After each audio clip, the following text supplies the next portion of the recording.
had a busy weekend. Do you saw my videos? Okay. First, my family and me went to Foster. We did whale watching. The whale went under our boat. It was so fun.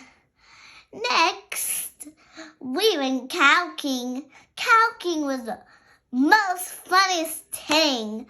I did kayaking with my dad. It was so fun. The water was so fresh and clean. After that, I had my first Bernatian performance. I was a bit nervous, but then when I started dancing, I was excited, happy, and that's the end of my weekend.